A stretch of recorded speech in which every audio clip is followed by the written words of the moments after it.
Audio Jungle.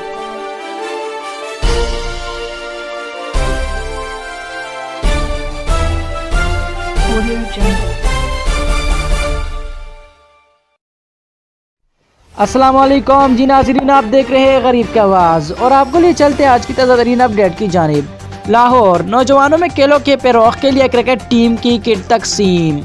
Lahore के इलाके Ravi road में जानबाज टीवी की जानिब से इलाके के नौजवानों में क्रिकेट टीम किट और यूनिफॉर्म तकसीम के प्रोग्राम का इनेकाद किया गया। नौजवान नस्ल को खेलों के फ़रोग़ के लिए इनके जज्बे को उजागर किया। इन्ना लिल्लाहि व इन्ना इलैहि राजिऊन।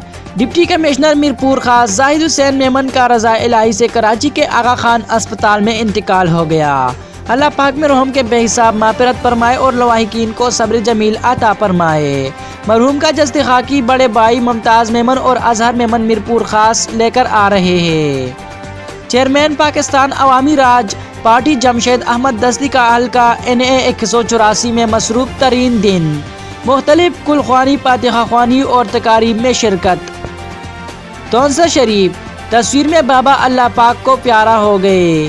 प्यारा गाजी खान से तौंसा की तरफ सफ़र कर रहे थे कि जब गाड़ी तौंसा कलमा चौक पर पहुंची तो इनकी डेथ हो गई थी। नाम पता मालूम नहीं। प्लीज़ पोस्ट को शेयर करें ताकि लवाहिकीन तक ये पैगाम पहुंच जाए। बाबा की नाश इस वक्त THQ अस्पताल तौंसा में मौजूद है। मज़ीद खबर और अपडेट्स देखने के लिए हमारे YouTube चैनल गरीब की आवाज़ को सब्सक्राइब करें और बेल आइकन